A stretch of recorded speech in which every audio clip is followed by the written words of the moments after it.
This is one of a very few number of conferences like this, and I think you guys have the power to change education. It's not the administrators, it's not the superintendents, no offense to any superintendents in the room.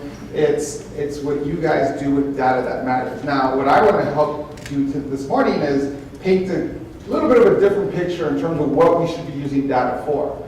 Because data is great, but only if you're measuring the right stuff, right? In other words, there's this old adage, this old story about how you're in your car and you're driving up north and you have all your data, right? You know how fast you're going, you know your speed, you have all this information and data, and you have to control it all, and you're driving north, but the problem is you're supposed to be driving south, right? So the data doesn't really help you that much if you're looking at the wrong perspective. So I want to help to change some of that perspective from you guys. So I want to start with some contact information, tell you a little bit about who I am. I'm the Education Advisor at Google. I've been at Google for 12 years. I was part of the team, and when I mean team, I mean two of us that launched what we used to call Google Apps for Education into the university space. This is a picture of me and Adrian Sainer, back when I had a lot less gray hair and a flatter stomach. I need to get back to that. Anyway, so 12 years ago, me and Adrian at ASU launched, Adrian and I launched Google Apps at Arizona State University. Then I helped launch Google Apps into K-12. Oregon was the first state to buy into the idea of using Google Apps for school districts, and today we have 70 million users around the world using what we call now G Suite. A couple years into that, I was part of the team, and again, when I say team, two of us that launched Chromebooks into education, and Chromebooks have been doing pretty well in education. So, besides my role at Google, I also teach classes at Arizona State University, and I am a 10th grade communication teacher. And I always worry about saying that because now all of a sudden now you're going to be judging me on my communication skills. So I teach at a school called the Phoenix Coding Academy, talking about data. How to communicate in this 21st century and what kids need to do. So I teach 90 10th graders, which is probably the most exhausting part of my job for those of you who educate and know what that's like. Some contact information. I'm pretty active on Twitter. I think that it's a great place to keep conversations going. It's a great place to meet lots of folks who are doing things in education. It's a great way to kind of keep messages around what's happening in education. I just saw a couple things about data science that I will be posting later this afternoon that I think you guys might find interesting. So I want to start with this idea of why we gather events like this. Why is data important? Why is education important? I get to travel everywhere. This week, I was in Alabama on Monday. I'm here today, Albuquerque tomorrow, whatever tomorrow is. And then Friday in New Orleans. And I go to events like this or focus on education, and we talk about the issues in education. But why is it important? And I think sometimes we have to remember why it's important. And it's because education is what disrupts poverty. Education changes a family's destiny. Education, no matter where you go in the world, is the most important factor that people talk about in communities. It doesn't matter if you're in a big city like Chicago or in a place like Peru. The education is what's important. And for me, it's one of those things I often have a hard time forgetting because I'm one of those kids that education did marvelous things for. I'm a first-generation American, born and raised in Hell's Kitchen, New York. Any New Yorkers in the room?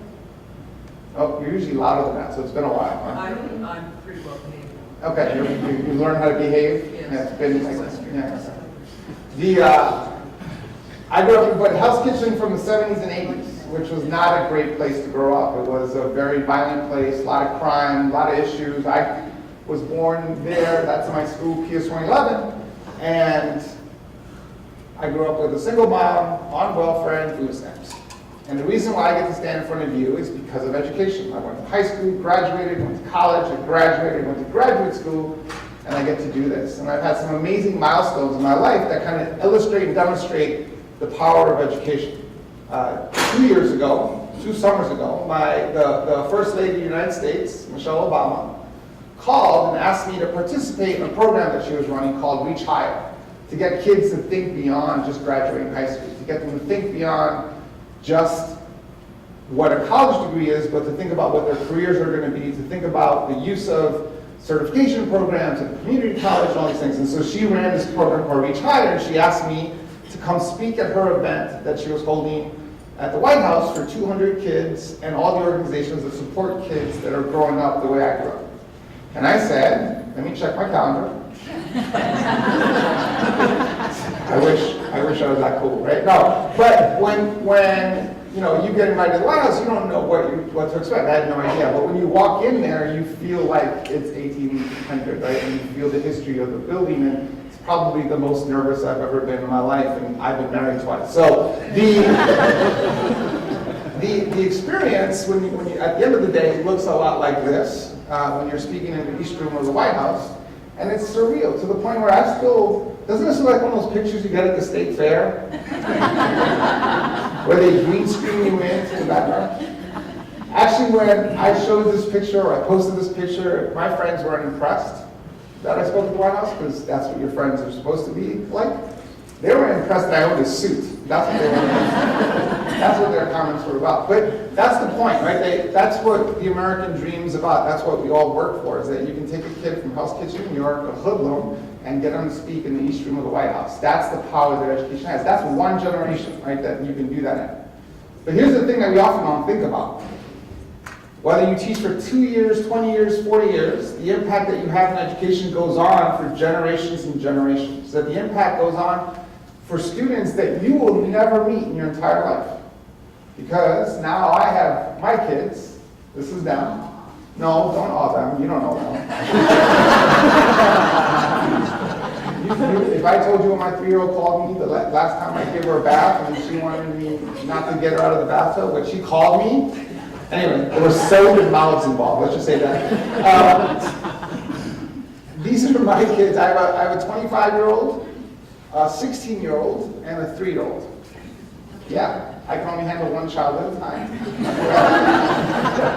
When one's done, I get another one. But my 25-year-old is living in New York City, actually in Hell's Kitchen, a block from where I grew up, and is working at CNN, doing her dream job. Graduated from college 2.5 years ago, and we never talked about college. We never had a conversation about whether she's going to college or not. She just assumed she's going to college. Because that's the culture she grew up in. She assumed she was going to college because I went to college, her mother went to college, people in her life went to college. She actually assumed, and this took like 2 years to get her over this, but she assumed she was going to graduate school because I went to graduate school, and her mother is a teacher, and she went to graduate school. She assumed I was going to pay for it, but that was her job. Yeah. My 16-year-old isn't talking about whether he's going to go to college, but he's talking about what his higher education experience is going to be like. Right?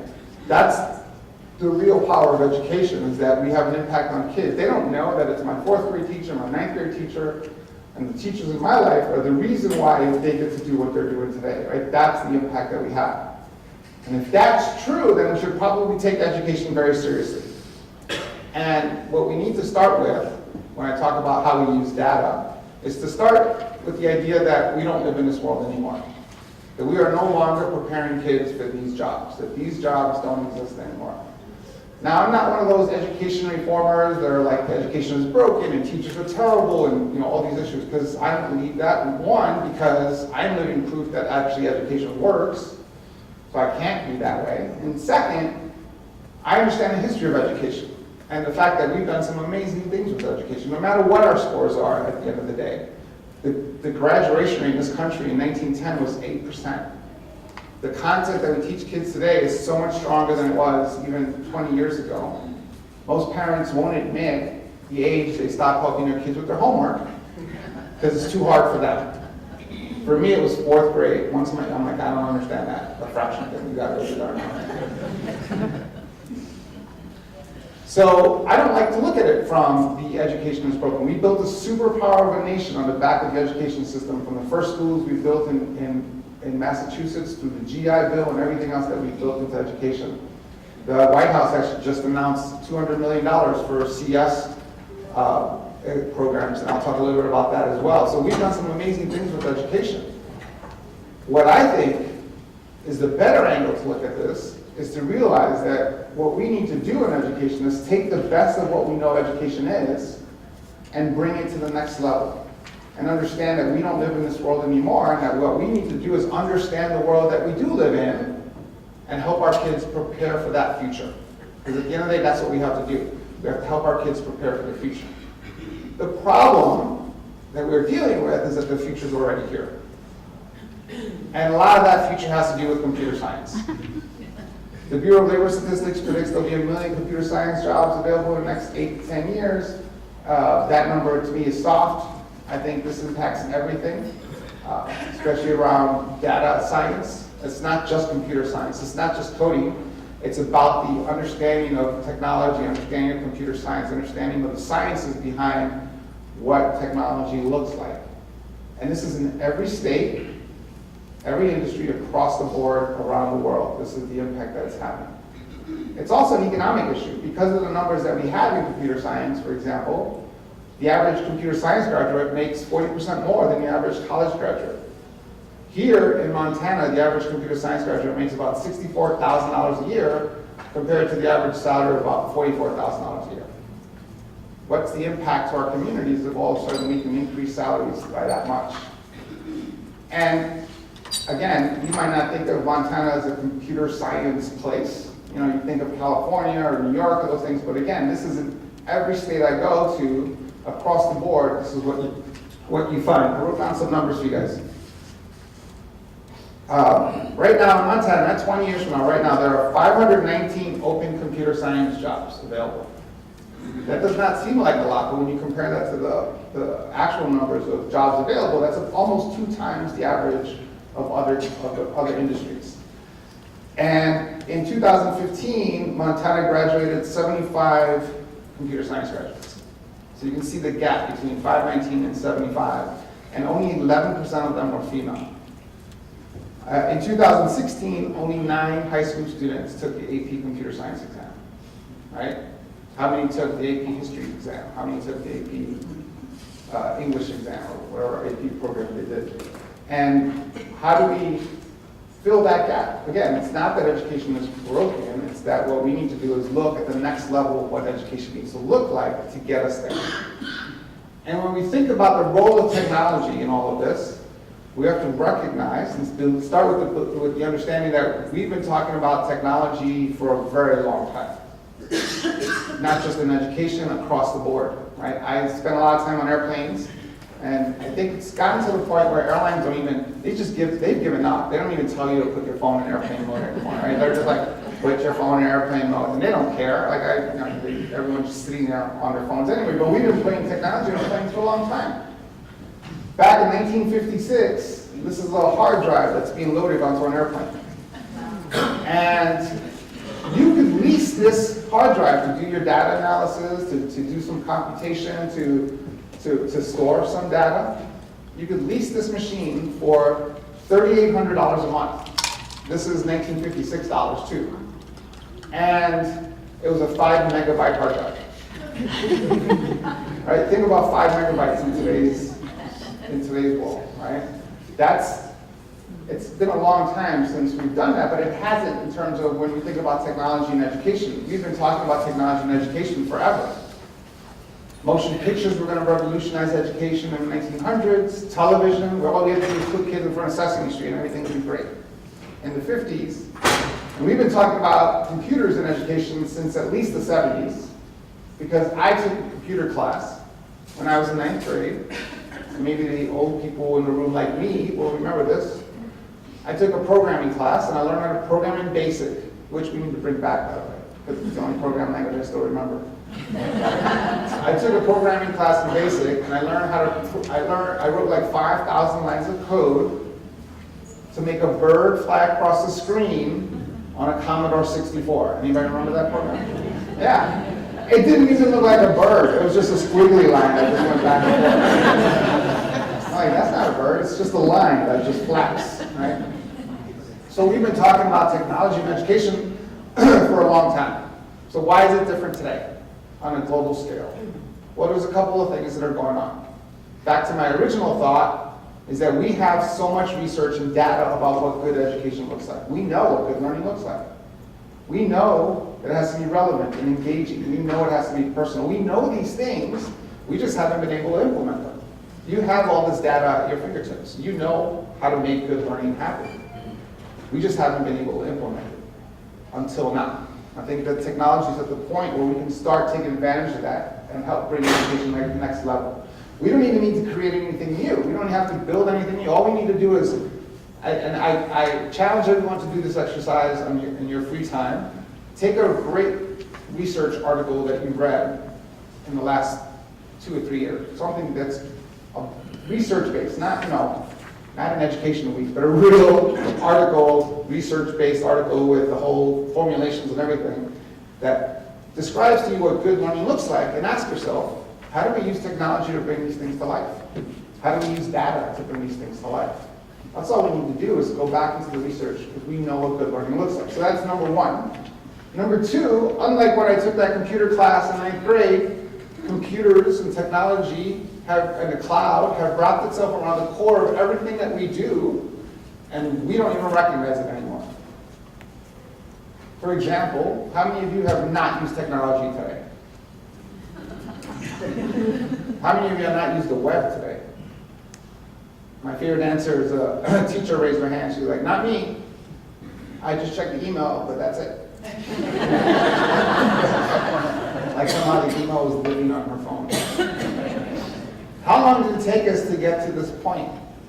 The iPhone just turned 10 years old. The BlackBerry, God forbid you have a BlackBerry, there are two kinds of BlackBerry users. There are those that are embarrassed to have one, they keep it in their pocket, they never pull it out in public. And then the ones that are like, you're gonna pray this thing out of my cold dead hands. I'm gonna keep this forever, right? Those are the BlackBerry users that we have. That's 13 years old for BlackBerry. I remember when I used to have 2 of them on my belt. How long did it take us to get to this point? Do you remember we used to have to call the internet? Like, think about this. We used to have to place a phone call to the internet with our home phones, and the internet would be busy. and you were okay with this. You're like, the internet's busy. And like you would try a list of numbers that you had. And what's your expectation today? Right? I expect this week to be fully functional and respond to emails, if I can, while I'm traveling through space at 40,000 feet and flying at 535 miles an hour. I get frustrated when my web pages don't load very fast. Matter of fact, I was so excited because I'm not actually a fly on American Airlines, but I flew Delta here because that's the only airline that flies here. And they had the new super duper Wi-Fi on the plane from Phoenix to Salt Lake City. And they're like, go ahead, stream away, watch all the videos you want. And I'm like, yes, right? That's how fast this has moved.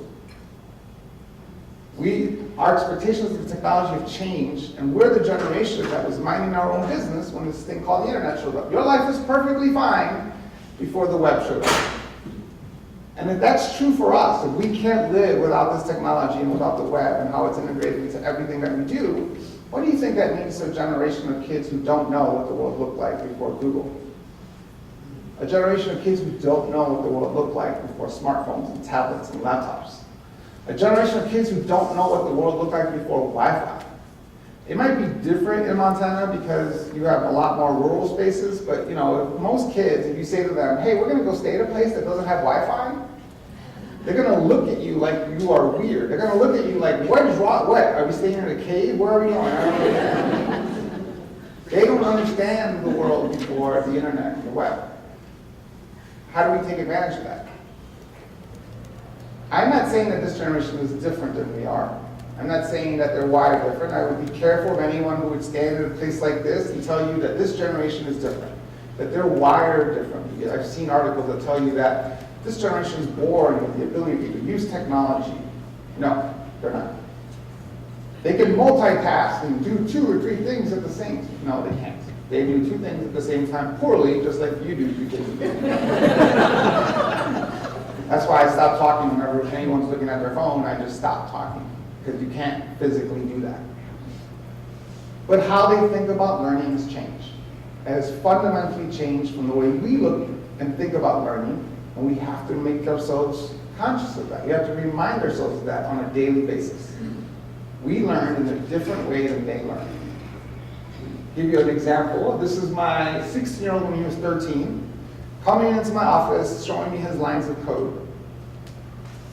Not that he was showing off his coding skills. He had a bug, couldn't fix it. Spending hours trying to fix it. And he asked me for help. I had no idea he was learning how to code. No concept. He never asked me, hey, what class can I take? What can I learn how to code? What teacher can teach me how to code? He just started learning how to code. Think about that. I work at Google, and he didn't ask me where you should learn how to code. He just started learning how to code. How do we take advantage of this? That the fact that when kids just want to learn, they go online and start learning. How do we help them build the skills to do that better, more effectively, more efficiently? Because when we think about what this generation is facing, again, our job is to prepare kids for the future, so we should probably understand what that future looks like. And a lot of that future is going to look like this. We talk about bringing back American jobs, but most of us, whether consciously or unconsciously, understand and know that those jobs aren't coming back. Only about 15% of jobs in this country have been lost to trade. That's it. The rest have been lost to automation. And in those jobs that we've lost to trade, they're being automated as well overseas. This is a picture of an Amazon warehouse where you guys order your paper towels from. And if you ever go visit one of these, you can find a like 6 football field deep factory or warehouse with random stuff in different bins that don't make any sense to you at all. Like, toilet paper next to hairbrushes. It's just completely data driven. And you'll find 6 people that work there, and the rest of them are these little orange robots that do everything. So those jobs aren't going to be there. If you think about maybe jobs that we think people do, there's a good chance that those jobs are going to look like this, or the people will look like this. Robotics is continuing to develop, and what we can do with robotics today is just mind-blowing compared to just 5 years ago. Can you imagine what that's going to look like 20 years from now? And even if you can find a job that you think people will do, there's a good chance that it'll be done by one of these. There are 4.5 million Americans that make a living by driving something. Driving people, driving supplies, driving people from the airport to their hotels. But here, there's one person that does it, and he made me wait an hour for him.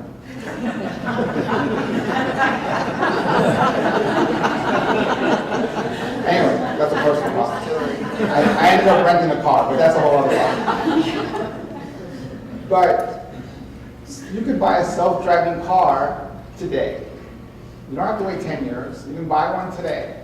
As a matter of fact, it's not going to be very long before you're sitting in your car driving somewhere, and you're going to drive by a Tesla, and the guy in the front seat is going to be reading a newspaper while he's driving. It's going to freak you out. Technology, innovation, computer science, the cloud, all these things are changing what our jobs are going to look like.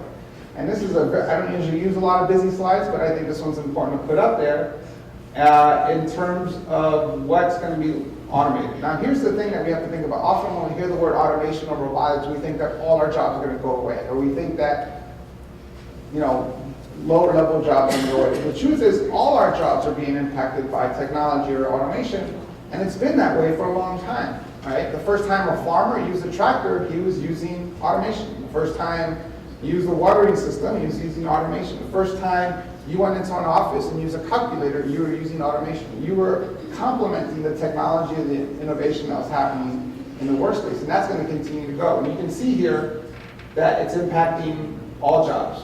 And whether it's these high value jobs that we have up in the corner, right? We're talking about real jobs, and it's expected that 50% of the jobs in metropolitan areas across the country will be impacted by automation. And we're not talking about factory level jobs, we're talking about sales jobs and retail jobs. As you can see there, some of the higher value jobs on the right-hand side. Loan officers, credit, finance people, right? when my 16-year-old is old enough to have money in his bank account, do you think he's going to trust some guy named Larry to tell him what his retirement account's going to be? Or he's going to use an algorithm that predicts how much money he should save and where he should save it and where he should put it? Right? This is the future that we face. And the reality is, technology is going to impact everything. Automation, computer science will impact everything. Again, I'm not saying that jobs are going away, I'm saying that jobs are changing. So for example, how many of you have gone into a bank to fill out a form to take out cash? When's the last time you did that? The young people in the room are going, you could do that. Like, you didn't even know you could do that. ATMs have taken over that role. But here's the thing. There are more bank tellers working in banks today than there were in the 90s when ATMs were introduced. They're just doing a different role. They're playing a different role. They're doing more high-value things for their customers. Think about supermarkets, right? Think about the cashiers in a supermarket. You often find during the busy times 10 people in these checkout lines are processing you, taking your cans, scanning them, putting them in a bag, and watching you. They don't even take cash from you, right? They're just watching you use the PIN, the machine. They're just processing. You're already starting to see self-checkouts at supermarkets, and companies like Amazon and others are building stores where you don't even need to use a cashier at all. You just take things off the shelf and put them in your bag and then just walk out of the store. I always had this vision of walking into a supermarket and just putting everything in my bags, and then as I walk out of the store, the exit way just scans everything that I have and charges my credit card. You can think about theft, loss issues. If you can do that, no one can ever steal anything again. You take a can of corn, stuff it in your jacket, and you're still going to pay for it. Does that mean that we're going to have less cashiers in supermarkets? Yes. But it could also mean that they'll be playing a different role. I mean, wouldn't it be cool to walk into one of these large supermarkets and actually find somebody that can help you find something? Right? Imagine one of these folks, instead of standing at the end of cashier lines, imagine they're actually in the aisles there to help you find things. Maybe they become cooking experts or food experts. Oh, what are you making? Especially for guys, what are you making tonight for your wife's anniversary? And they can actually help you through the whole thing and help you get all the ingredients that you know, how to use them, right? Become consultant. Can actually upsell you on things better. Right? No, don't get her the 99-cent spaghetti. Get this spaghetti for her. Right? Different role, more high-value roles. We automate the things that are just redundant. So what are the skills? And this is back to the data issue. What I hope we do is take all this information, this data that we have, and again, use it in the right way to focus on the real skills that kids need. And maybe stop measuring some of the things that we don't need to measure anymore. I'm going to show you a slide. We asked employers all over the world, what are the most important skills that you need your employees to know how to do? And I'm going to show you the results of that survey of employers all over the world. But here's the fascinating thing about this slide I'm about to show you. It's not fascinating at all. It's the same slide that we've been looking at for years. We know this. Problem solving, critical thinking, collaboration, communication, creativity. We've been talking about this for so long, we call them 21st century skills. We are 18 years into the 21st century. There are kids who started in our school system in the fall that will be around in the 22nd century. We need to look at these skills from a different perspective because we've been looking at them for so long, we've kind of lost perspective on them. I'll give you a couple of examples. First, we're still asking kids what you want to be when you grow up. I get the chance to talk to lots of students. I just did this last week. I go into schools and talk to kids, especially low-income schools. Love doing it. Whether it's in person or via hangout, you have kids that you want me to talk to, I will talk to them. And I ask them all the time, how many of you have been asked what do you want to be when you grow up? And every single hand goes up. And here's the thing, from 5th grade on, every hand goes up. Here's the problem, that question doesn't make sense anymore. That question used to make sense when we were kids, but we're still using it. when we had like 20 jobs, right? We had like general categories of jobs, right? Jobs didn't move that much. You could be a lawyer, a doctor, an architect. I mean, we had lots of jobs, but they were pretty stable in terms of what they were. That's not true anymore. It's not going to be true even more so. 60% of the jobs of the future don't exist today. And that's going to continue. I'm working in a job and for a company that didn't exist when I graduated from graduate school. 20 years ago, it didn't exist. So what's 20 years from now going to look like? So what I think we should do instead is ask kids, what problem do you want to solve? Problems don't change. What's the problem that spins in your head? Because the more important question is the second question, which is, what do you need to learn to solve that problem? What are the knowledge, skills, and abilities that you need to have to solve that problem? And how do we measure that? How do we help them measure that so that they continue to move forward and building those knowledge, skills, and abilities? Doesn't have to be a world problem, doesn't have to be solving world hunger. It could be, making cars go faster. It could be a different color blue. It could be having more than one cab company in Atlanta, Montana. I mean, whatever you guys want to focus on. It's the process of problem solving that we're trying to teach. Because that's the number one skill that we just mentioned. This is a picture of our Google Science Fair winners. The girl there in the middle was described, one of the winners was described as not your typical science student. But there was a problem that she wanted to solve. She had a friend who she considered a very good friend who lived in the Philippines, and her friend didn't have electricity. And she was upset that her friend couldn't read at night, couldn't do homework at night. So her project was to invent a flashlight that's powered by the heat of the human hand. And she was 15 years old when she did this. The capability and capacity that these kids have are amazing if we can turn them on to problem solving. It drives us all naturally.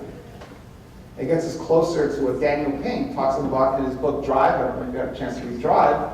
Or a data-driven, research-based book that talks about what motivates all of us as human beings. And it's three things. And all of us, doesn't matter what you are, where you live, what you do in the world, three things motivate all of us. Purpose, autonomy, and mastery. And you need all three. What's the problem that you want to solve? How do you want to solve it? And what do you need to learn to solve it? It can help us drive education in a different direction. That's first. Second is this idea of critical thinking. But we currently give kids endpoints. We give them the things that we try to measure. Grades, test scores, endpoints. What's a B in journalism? That you got 80% of the facts right? That should be okay. What's a C in mathematics? That's passing, but is it? You need to think about how we measure things based on iteration. This idea that we constantly iterate, constantly innovate. You used Google last night, or Bing, whatever you want to pick, and then use it again today. There's a good chance you used a different version of Google. Because we update Google 600 plus times a year. If you're using G Suite in schools, we update G Suite 200, 250 times a year. If you're using Chromebooks, the Chromebook team launches a new version of the operating system every 6 weeks, not every 6 years. We live in a world of constant and consistent iteration. How do we measure that? How do we measure iteration skills? How do we measure improvement? How do we do assessments in that way? Same thing is true for collaboration. We talk about collaboration in education, but we don't really mean it. Because education currently, again, set up great for the old world we lived in, is currently set up as a single-player sport. It's my 16-year-old who's responsible for his grades, his test scores, his assignments. The problem is that we live in a team-based world. Imagine as a teacher, you hand out a 9th grade test. Now, I'm not saying a quiz. I'm a big fan of quizzes. Quizzes help. Not a big fan of tests that we all know that all of us know, consciously or subconsciously, that kids spend a month memorizing for, they pass, and then if you test them again 3 months later, they wouldn't know anything on that test. We know that. We have research and science that proves that that's true. But yet we still do that. What if you handed out a typical one of those tests, and at the end of the test, 2 kids came up to you from the back of the class saying, we decided to combine our skill set and work on this together. What would your reaction be? Why are we teaching our kids that collaborating is cheap for something that adds no value to them at all? Now flip that into my world, or even your world, and I go to Sundar, the CEO at Google, and I say, here's the education strategy. I did it all by myself. I'm sorry, what? Did I work with anybody on the team? No, they don't even know I did this. Did I get stakeholder input, feedback? Did I vet it with anyone? No one helped me with this. My parents did not help me with this. This is all my fault. How many more minutes would I have my job? We live in a team-based world. And you know, representing New York City, I don't want to get soft and cheesy on you, but there is something beautiful where I work, where I've worked for 20 years, where I know that whatever idea I have, whatever strategy I come up with, whatever stupid thing that I come up with, that I know it's only going to get better when I put it in front of my team. That together, whatever we build is better than anything that I could ever come up with on my own. How do we create models that support real collaboration in education? The ability to work together, the ability to ask questions, the ability to seek clarification, the ability to influence, to build consensus. This is what drives the new economy. How do we make sure we're building these real collaboration skills for our kids? And again, how do we measure collaboration? It's hard to measure. Maybe that's why we don't do it as well.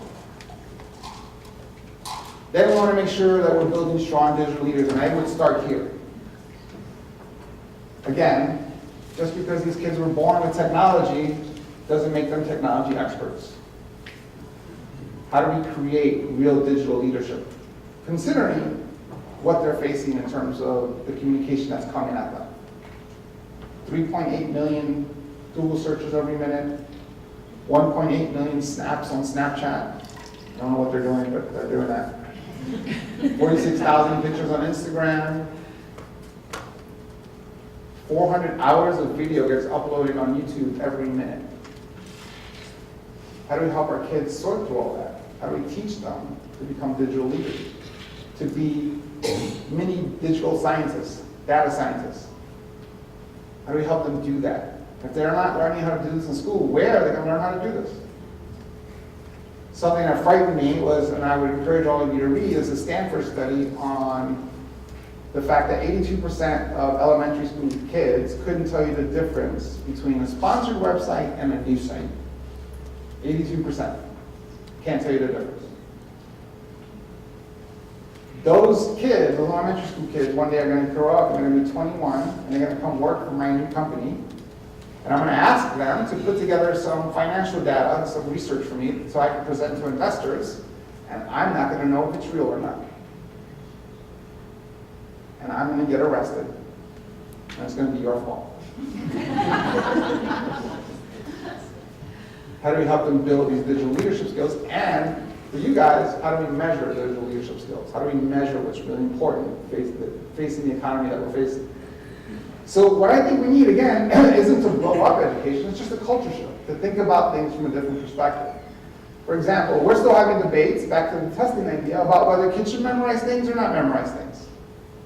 And the idea, and the answer is both. Kids should memorize things and also not memorize things. We just have to figure out what's the difference and how do we measure those two things. For example, look, I have a 3-year-old. And for the last 2 years, I don't even know how long I've been doing this, as soon as she can sit in the bathtub, I got those letters, you know, the ones that stick to the side of the tub. I wanted to start training her right away. And I would pull out the A, and I'd go, what's this? And she would say, A. And I'd beam with pride at her genius.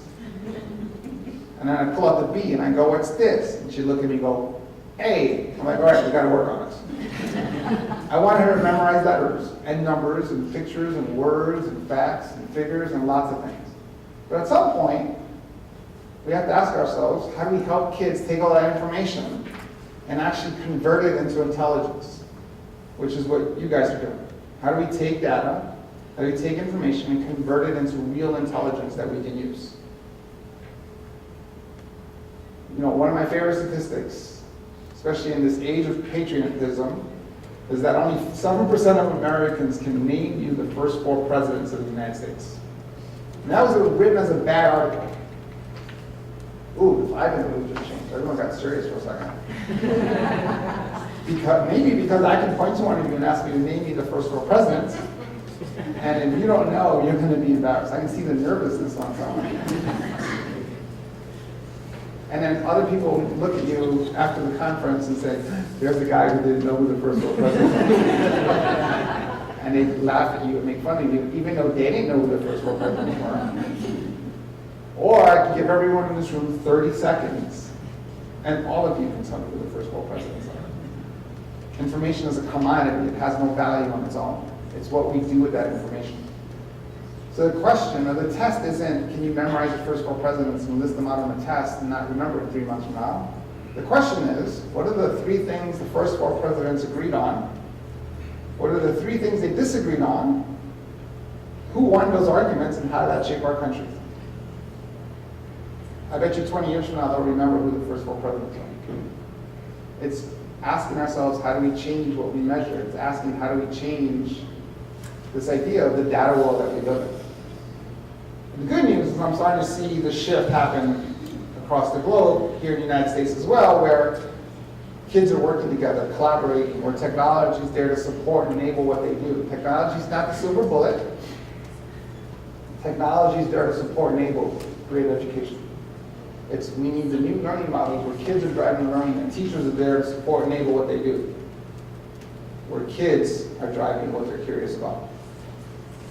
We need to make sure that teachers, as what you guys are talking about for the last 2 days, have the knowledge, skills, and abilities that they need to help create those models. Because it's not you guys that are going to build those models, it's them. How do we help them with the knowledge, skills, and abilities that they need to create those models? How do we provide them the right measures, or how do we provide them the right data in building these models? Because at the end of the day, when that door closes, nothing's more important to a kid's education than having a great teacher that's well informed in the classroom. How do we create that? And so how do we shift from what we know is an old education model that served the old economy very well to a new model that serves the new economy well, where kids are making things and building things and technology that support and enable what they do. We know, you look at this picture, you know that everything in this picture works from an educational perspective. Making things, building things, working together, collaborating, really collaborating. Teachers are there to guide and support and manage and teach. I'll give you a Google example that you guys might like because of what you do for a living. This is the original Google.com. This is it. Big, powerful, giant company started right here with these computers. Larry and Sergey at Stanford put a couple machines together and did distributed computing from a different point of view, did search from a different point of view, different perspective, what we're talking about. Looked at it from a different perspective and came up with a whole new way to do search. And then this is what Google looks like today. This is one row, the gazillions of rows of servers that we have and data centers all over the world. And there's 3 things that I want to point out. First, this can happen anywhere today. You don't have to be in Northern California. You don't have to be tied into a culture or anything. This can happen right here, and if you have internet connectivity and access to the cloud, it can happen in rural Montana. 4 kids with the knowledge, skills, and abilities that they need can build anything today. That's the good news. The bad news is that can also happen in China and India and places that we can't even imagine. They have the same access. We're in a race. So that's one. Two, this is not what Google looked like on Monday, and then this is what it looked like on Thursday. We need some patience. This took 18 years of what we're talking about. 18 years of collaboration, communication, creativity, working together. Two guys started it, and 18 years of what we're talking about. And the third thing is that this is not what a data center is going to look like in the future. But here's the catch. There is no future data center. There's just the next wire, the next casing, the next light bulb, the next hardware update, the next software update, the next cooling system, the next floor. It's just a constant and consistent iteration. We're not going to wait 18 years to create the new data center. We have to constantly move it forward. And the same is true in education. There is no future classroom. There is no future school. There's just what we do on Monday, and then Tuesday, and then Wednesday, and then Thursday, using the data that we have to help continuously iterate and innovate what we do in education. The world is dramatically changing. And data is coming at us from a whole bunch of different places. And education will change and evolve over time. This is a picture of my 3-year-old about 6 months ago. Oh no, actually now, wow, time goes fast. This is probably in January. We got one of those Google Homes. Anyone have one of those assistants, whether Alexa or one of those things? All right, so you have one of those devices at home that help you, assistants, that everyone buys, is really excited about for a week, and then never uses again. We got one from Google, and I set this thing up, really easy, connect to the internet, do it with your phone, and it's up and running in like 5 seconds. And so my wife and I are messing with this thing. Okay, Google, what time is it? Okay, Google, what's the weather in New York? Okay, Google, play a song. My daughter's watching all this. Not involved at all. She comes and walks between us. And she looks at the thing and goes, okay, Google, play the Spider-Man song. And she's a big Spider-Man fan. You haven't noticed she's got a Spider-Man cape on it. She thinks she wants to be Spider-Man when she grows up. No response, because it doesn't recognize her voice. And then she says it again. Okay, Google, play Spider-Man song. No response. She looks up at me and she goes, Papi, Google's broken. Her expectation of technology will dramatically change over time. What happens when it's not broken? What happens when it can answer her question? What happens when she asks the device, why is the sun hot? And this device recognizes that she's 4 years old and answers her in a 4-year-old answer. Or is 10 years old and answers her in a 10-year-old answer. Or better yet, asks her a question. Why do you think it's hot? And then uses that information or that response to build a learning train for her in instant real time. How do we measure that world? How do we look at data in that world? So as I close out, I need you to think about not my necessary 3-year-old, but any 3-year-old, a 4-year-old, a 5-year-old, any little kid. Now I want you to think about whatever technology it is that you have, whether it's your iPhone, your Dell computer, your MacBook, your iPad extra large, your iPhone 12. No. For me, it's, I was gonna say my Google Pixel, but mine broke, so this is my old Nexus. The latest and greatest innovation from the most innovative company in the world 2 years ago. And I want you to think about that 5-year-old and realize that that's the worst technology they'll ever see in their life. That 20 years from now, she's going to find this device sitting in a 50-cent box at a thrift store. She's going to say, hey, my dad had one of these. I have to get this. Because she's going to want to put on her shelf like a museum piece. The way I know some of you have on your shelves like museum pieces. And she's going to remember. She's going to be with younger siblings that don't remember that time. or younger friends, and she's going to say, you guys look, that's the port. And you're like, what was that for? I'm like, I swear you're not going to believe it. But there are things on YouTube that'll show you this is true. My dad had to plug this thing into the wall. And younger friends are going to be like, what do you mean? Like, take it out of the box and plug it in the wall once to activate the nuclear battery? And no! Every day. For hours, he had this thing plugged into the wall. Those are the kids who are starting in our school system. How do we create the learning models? How do we use data to create the learning models for the future that they face? How do we create the environments where they can build the knowledge, the skills, and abilities that they need to solve the problems that not only are they facing, but that they're interested in solving? That's what we're doing. That's our goal. That's why we gather at events like this, to prepare kids for that future. Thank you guys very much for having me.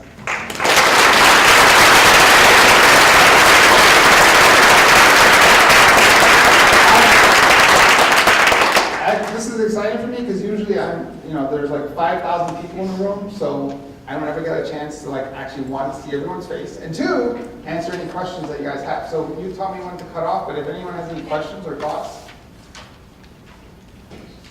Okay, you're all stunned. Yeah? I'm curious, you just did a presentation for a bunch of adults in their 30s on up probably. Give us a snapshot of what you say to a teenager. I say, what problem do you want to solve? I want you to think about the knowledge, skills, and abilities that you need to solve that problem. And where can you get those knowledge, skills, and abilities, and don't let school get in your way. What classes can you take? Online, offline. Don't let anyone dictate what your course to study should be. You can do it. You have the world at your fingertips. What the teenagers don't understand is that and I tell them the story, when I was a kid, my information place was the Columbus Library on 51st Street, 10th Avenue. That's where I had to go get information. So if you asked me a question when I was 10 years old or 14 years old, and you said, what happened on December 7th, 1941? Or who were the first world presidents? I'm like, I don't know, but I will find out and I will be back tomorrow with that information for you. It took 24 hours sometimes to get that information. Because I would go to the library, or some of us could go home and get to our encyclopedias, right? I didn't have encyclopedias. I was too poor to have encyclopedias. I had like an M, right? When the sales guy would say you can buy the M for $9.99 and put your we always had the M. We had a whole bunch of M's. Sorry, I just got a flashback. We had the encyclopedias, or we had to go to the library. I had to go to the library. To a building that closed at 5 o'clock in the afternoon. Basketball practice went to 5 o'clock. Wasn't open on the weekends. Was open on Saturdays during certain times. Or if I could find the book that I was looking for, if I memorized the 19-digit card catalog number, because everyone always stole the little pencils that were by the thing. I had to memorize. I could take a picture of it with my phone. You guys are taking a picture of the card catalog and then having to go to the store, develop it, and bring it out. I just got that thought. And I had to go find the book. There was a good chance the book wasn't there because it wasn't my library. It was everyone who went to PS 111 and PS 45 and PS 51 and Sacred Heart and Holy Cross and all the other schools in the community. And everyone who lived in Hell's Kitchen. Today, those kids have 100 million Columbus libraries at their fingertips instantaneously. And they don't appreciate that. So I talk to them about that appreciation, that they have the world at their fingertips, and that they could reach out to anyone in the world and talk to them. So if they're interested in data science, for example, you don't think that there are experts in data science that would love to hear from a 16-year-old kid saying, hey, I'm really interested in the work that you're doing. I want to follow in your footsteps. Can we chat about what you learned? So I tell them to break down the barriers. Don't get into the mindset of what we consider school, that they don't have a path, that they can create their path. So that's what I talk to them about. Sorry, that was a long answer. Yeah? So I'm interested in your thoughts on higher education. So you talked about school, and I noticed in the slide about the future professions, teacher was still on the hard to replace. Yeah, absolutely. But I'm seeing and I get with K-12, that's really true. There's probably a daycare thing there, and but when I see MOOCs and I see digital micro-credentials and more focus on just-in-time preparation for a job, a task, a certain team you're on. Right. I wonder about the future of the university. You've been thinking about probably things like that for a long time. Sure. What are your thoughts on it? Yeah, so a couple of things. I think one, first, well, let's start with this, because I often have to answer this question. Technology is not going to replace teachers, ever. Right? As a matter of fact, teachers' roles become more important than the role that we're facing. You often hear people say, teacher as a facilitator, to get them off the stage and be a facilitator. I hate the word facilitator. Hate it, because I don't want to be a facilitator. If you think about, I hate to use sports analogies because I don't want to get sports, but think about whatever sport you're in, like let's say basketball. Think about all the people who participate in a basketball game. The referee is a facilitator. No skin in the game, could care less who wins. As a matter of fact, is focused on not caring who wins, and is there to be facilitator, to facilitate the beginning to the end of that game. I don't want a teacher doing that. I want a teacher being the coach. The guy who can't play, but sweats just as much as people who play. I want that to be the teacher, right? So the role of the teacher doesn't change. And so same is true for higher education in the sense that if teachers play that, if all teachers do is stand up at the university and lecture on something that a kid can watch on a video, yeah, they're going to go away. But the role of the professor is also changing. And a lot of it has to do with data. And so a lot of innovation in terms of learning models are happening in K-12. A lot of the innovation around data science is happening in higher ed, where universities can take data and say, hey, you got a C in chemistry. You're going to fail out of school in 2.4 years. Right? They can see that. But again, against the current model of learning, right? The problem is that it's changing. At Google, we don't require a college degree to work at Google. We used to, but we don't anymore. What does that do to change the higher education landscape? So lots of issues facing higher education. Less kids, right? So schools are recruiting less kids. There's less kids just in general. The next generation of kids, there's just a less number of them. So that's one issue. Two, changing demographics, right? Today in K-12, 1 out of every 4 kids is Latino, for example. And that includes states like Montana. In some states, California, Arizona, New Mexico, Texas, Florida, it's like 3 out of 4. The current model of higher education is we pack up little Johnny in the station wagon and we drive him up to State U and we cry when we drop him off at the dorms. That's not going to apply to the changing demographics. Lots of Latino fathers all over the country whose daughters are going to go to them and say, hey, I just got into Princeton. And the father's like, all right, I don't care, you're staying here. Your job is to take care of your brothers and sisters.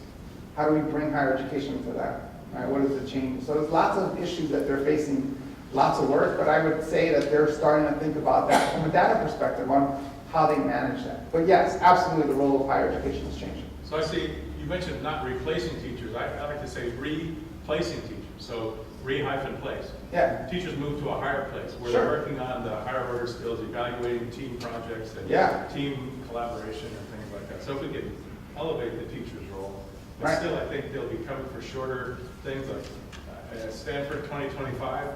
They talked, one of the visions from that was you don't have a major, you have a mission, which is back to what problem we're trying to solve. Right.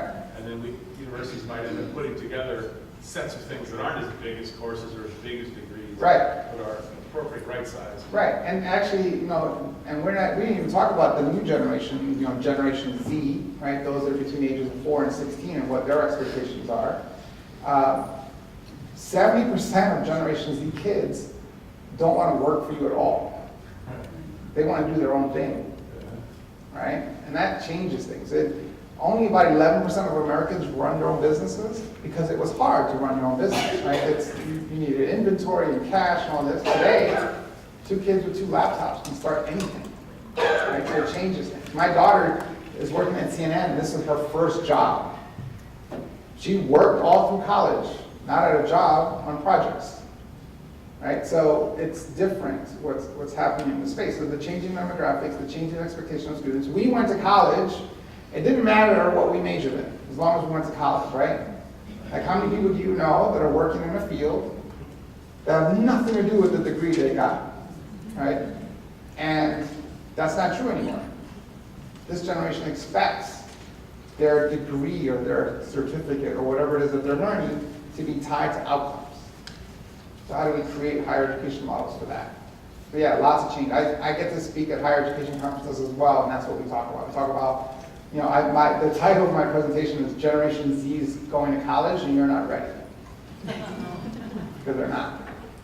Yes? I'm going to sort of articulate this a little bit. What are you seeing or hearing? I think one of the issues that we have is we've been talking about 21st century skills, digital leadership. As educators, I know we all know the value of VC, kind of what you present today. We're on the same page. But one of the things with where we are right now in that transition is, you know, we're in this accountability stage where we have to show progress and account for what we're doing. And we just hung up on how do we measure that? And what are you seeing or discussion that you're having on how to measure so we can show value and that students are making progress? Sure. So I always like to, again, start with from a different perspective, is I like to look at the world that there are 3 sets of laws in the world, right? There are what I call physical laws, right? So if I throw this microphone, there's a really good chance it's going to fall to the floor, right? Like the mathematical formulas that we use are scientific across the board. Physical laws don't change for the most part. They're starting to change, but that's a whole other subject. That's one. 2, the second group are what I call God's laws, right? Cultural laws that we all abide by. Nobody walked in this conference naked. You didn't have to worry. Well, also, we weren't in San Francisco, so you didn't have to worry about it. But we have, you know, cultural laws, God's laws. Those also change over time, but a lot slower. And then the third set of rules or laws that we have are what are called man-made laws. And everything that you worry about, everything that you talk about, are man-made laws. Which of those 3 are easiest to change? Let's go focus on that, right? Everything that you talk about is self-made. We did it, right? It's not they, it's we. So it's a collective effort where we change it, right? And you're starting to see that happen in some states. You're starting to see that happen in some districts. You're starting to see district superintendents say, yeah, I don't care about your test scores anymore. I'm doing it my way. So you're starting to see that movement. You're seeing parents in New York, for example, opt out of standardized testing. High numbers. Or standardized testing rooms have like 2 or 3 students in them now. So you're starting to see that movement, but those are all in that category. So how do we change that category? It's up to us to do it. Yeah? So assessments are like an objective measure, for lack of a better word. Okay, I won't accept that word, but I will for purposes of this argument. Okay. So they're a measure that we They're a rely measure. on. Okay. So how do we measure what you're talking about? How do we measure progress without an assessment? I believe we do need assessments. What was your grade for your performance in your job last year? You didn't get a grade, did you?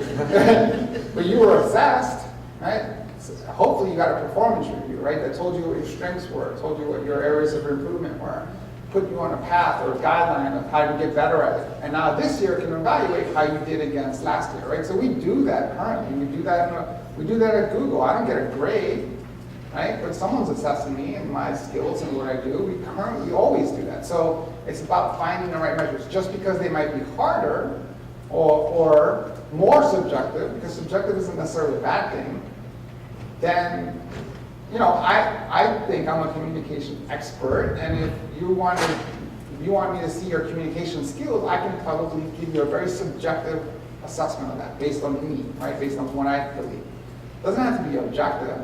And so it's how do we measure the important things? And again, back to the first thing, we measure what gets done is what gets measured. And so we start changing what we measure, that's what we'll focus on. So you can measure collaboration, you can measure critical thinking skills. There's lots of ways of doing that. So there's a great product called, and I'm not pitching one product or another, I purposely don't join boards of ed tech companies or any of that just to stay objective. But there's an organization called, I already forgot, Mind Research, MIND Research. They have a product called ST Math. Right? You guys familiar with ST Math? ST Math is one of my favorite products in the world. Non-profit, by the way. And what it is it's a math program, but it's not a math program, it gives you grades. Kids sit in front of it, and the first thing they have to define, the first thing they have to do is identify the problem. The problem's not presented to them. They see a penguin and a plank and some wood sticks or whatever it is that the first screen is. The first thing the first thing they do is realize or figure out what the problem is. And the problem is they got to get the penguin from one side to the other side. And how do they do that with what they have? And they build things, on screen, and they do it. And then when they solve that problem, they move up to the next level, and then the next level. And there's no grade. I can clearly see that they're getting better at problem solving. I can clearly see they're getting better at math from watching them progress through that program. So there's lots of ways of doing this, but part of what I hope we do in rooms like this is identify what are those things that really matter based on what we just talked about, and how do we measure those things? Yes?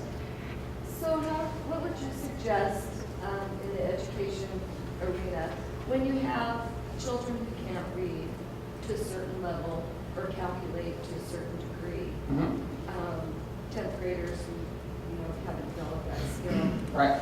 What do you suggest for us as we guide our teachers to go toward problem solving Sure. when they lack basics? Yeah, no, well, all this assumes that kids know how to read, right? Like, that's part of, how do they get to 10th grade not knowing how to read is the better question, right? When people ask me, for my advice on a young kid, like a preschool kid, or, what should they be coding? Should they be doing this? No, they should be reading books.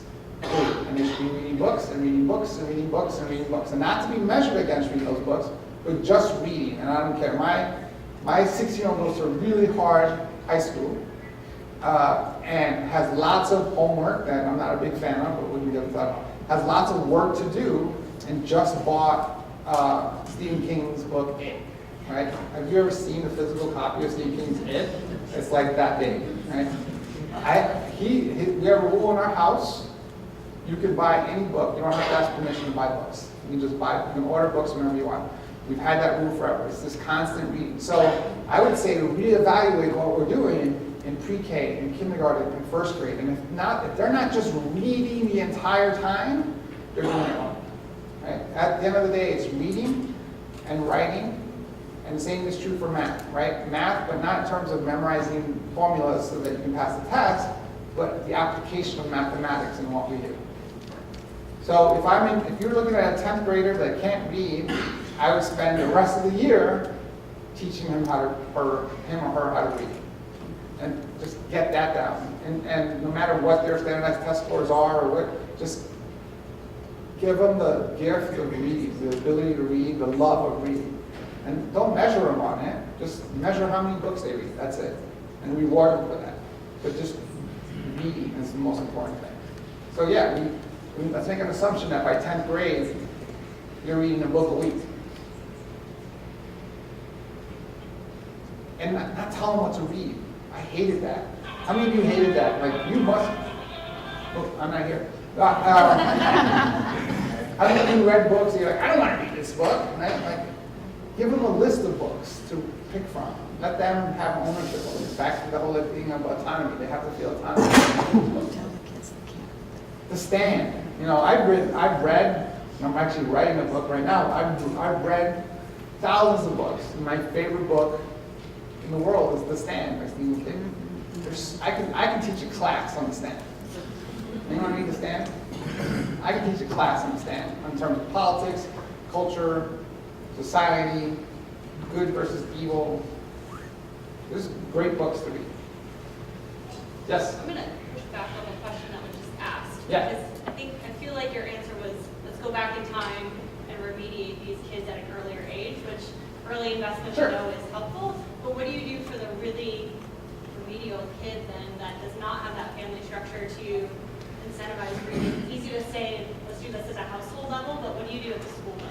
Sure, no, and again, I would take them out and make them read, like teach them how to read. Like, I don't understand. So here's the thing. We have to ask ourselves in education, is what we're doing, what we're measuring about us or about the kid? For sure. So ask yourself, are we measuring for the benefit of the kid, or are we measuring for us? And so if that kid, if I see a 10th grader that can't read, I'm going to spend the rest of the year teaching that kid how to read. I don't care what test scores they have to take, because that's about us. What that kid needs is a measure around reading. So it's that individualized approach to creating the measures that make sense for those kids through progress, the progress that we make. So yeah, no, I'm glad that you clarified it, because I'm being very clear. Individualized. Read, right? Teach that kid how to read. Don't assume that they're going to learn how to do this at home, right? Give them that space of time to, like, can you imagine being in 10th grade and like, what do you do in school all day? You just read books.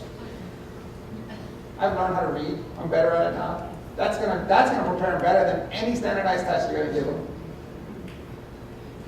I feel like you're sort of talking about sort of the fundamental paradoxes of education.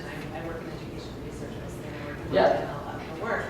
And, you know, we have these tensions between sort of personalization and collaboration, between sort of meeting individual kids where they're at and serving a whole class. And I think my experience over 20 years of kind of understanding schools and school improvement is educators are in a constant conundrum about what to do and how to do it. And I think, so I appreciate and so I think that's sort of like there's a little tension building, because it's like, oh, you know, teaching actually is rocket science. Right, yeah. And we pay our teachers Sure. not nearly the level of rocket science money. Right, yeah.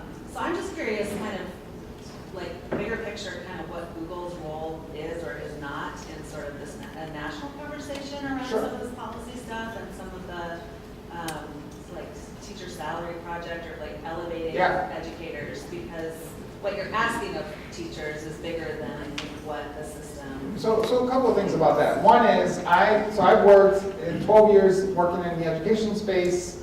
7 years before that working in the consulting space. So I've worked, and 2 years before that working for Governor Cuomo in New York.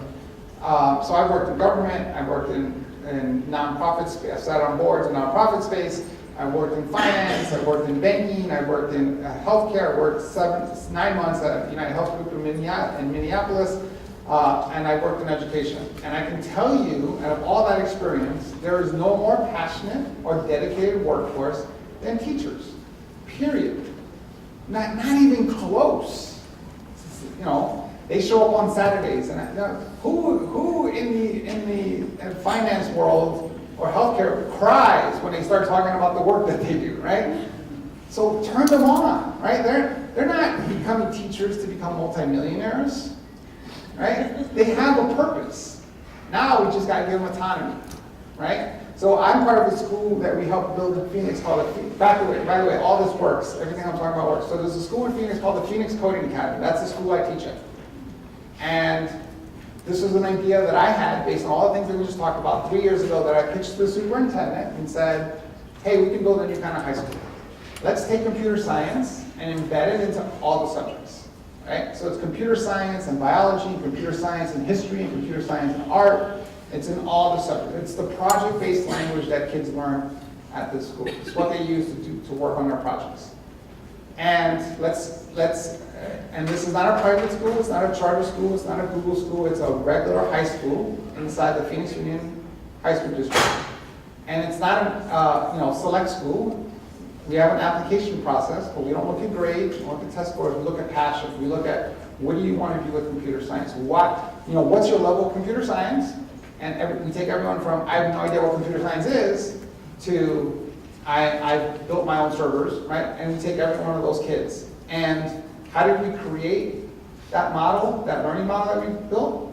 We hired 9 teachers and a principal. We got funding to hire 9 principals and a teacher. 9 teachers and a principal. The other way wouldn't work at all. 9 teachers and a principal, and we hired them 9 months before the school opened.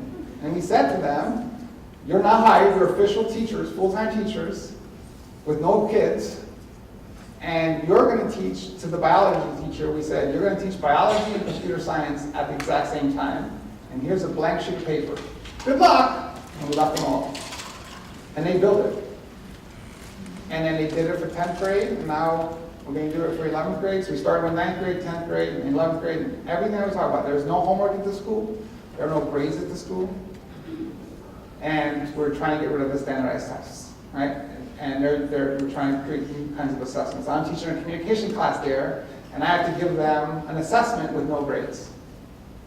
Kind of easy to do in a communication span, because I can literally film them the first time they do a presentation, and then show them a film at the end, 12 weeks later, or 12 classes later, and show them their progress. Right? I can do that. But we built it. It's totally doable. We can do this. But my point is that it's not about adding to teachers' workload. I don't want to do that. It's about having them create what their workload should be. And it's not about personalized, we talk about personalized learning, that seems to be the latest fad in the education space. I think I'm okay with that as long as we move to what I consider personal learning, right? Where the kids are driving the learning, where they have the autonomy to pick and choose based on a menu of things that they want to work on. School's great. My favorite thing about the school is that I show up to teach. I teach all day, a couple times every 2 weeks, and I show up at, I think I show up at 7:30, and that's early. School starts at 8. And by the time I get there, there's not another kid that comes into the school after me because they are already there. They show up at 7, 6:30 to work on their projects. It's not school. They're working on projects. And those projects can go from one semester to the next semester. We're hoping that some projects kids work on for 4 years. Right? So we can do this. This is totally doable. Yeah? So I really like what you're saying about the cross-disciplinary programs like you described your school. And I think that that is definitely where the economy is moving in the future, like you said, that, there's not a business analyst and an IT person and not a business analyst who knows IT. Right. But I also see that we're kind of in this transition time where the people graduating with a business degree, they know IT work and they might have that programming background, but the people doing the hiring don't see that. They still want to silo off IT from business. They still want to have a data scientist instead of an economist who does the same type of work, but in the person who's doing the hiring mind, IT is still a separate part.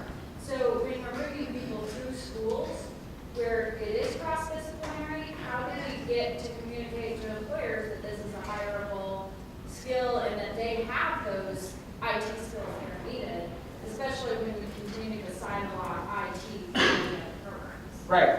So that's a great question because I think we are in a transition. And part of it is we have to get comfortable with the idea that we're in a transition. Unfortunately, we're born at the wrong time, right? Because we're going through what people like us went through in 1900. When everyone was working on farms and we started building factories when the Industrial Revolution happened. How do you take farming skills and bring them to the factory? And what does that transition look like? And how do people move to the city? We went through that in the 1900s. I think we're going through that now. Right? We're going through that second wave through the new economy, this digital economy that we're facing. So we are. So let's just deal with the fact that we're going through a transition. And yeah, as a parent, I got a 16-year-old. I'm trying to keep his grades low enough so that he doesn't get into Stanford or Princeton because that's $60,000 a year. I don't have that. For what, right? So yeah, we are going as parents. Do we send our kids to college? We're not sending them to college. What is that experience like? So yeah, absolutely, we have to admit that we're going through a transition. But we also have to look for signs that the transition is also happening on the other side. So for example, I already mentioned Google doesn't hire people with college degrees, right? We're changing what assessments look like, right? So how do I know your knowledge, skills, and abilities? They're starting to see companies develop toolkits that can help you identify your knowledge, skills, and abilities.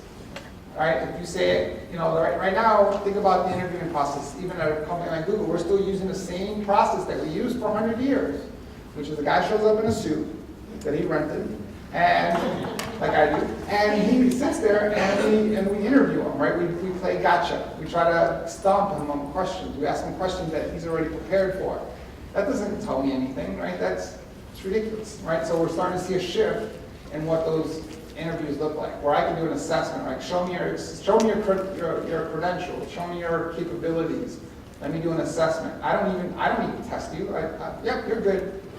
Everything in your portfolio makes sense to me, right? So we're starting to see some of that, not as fast as all of us would like, but we have to deal with the fact that we're in that transition. Yeah. So I just talk about portfolios with her because I think that we're kind of isolated here in Montana. I don't think that we are. We're not because technology, we can get all kinds of ideas. So I know that there are portfolios out there. And I work in a middle school, and I'm wondering, like, out there in the world, do you see a lot of portfolios? Because I think kids should be walking out with a portfolio is more important than a certificate and their transcripts. So they should be building a portfolio of their skills that they can share with an employer or anyone. And say, these are some of the things I've worked on, these are my projects, this is, you know, out there in the world, is that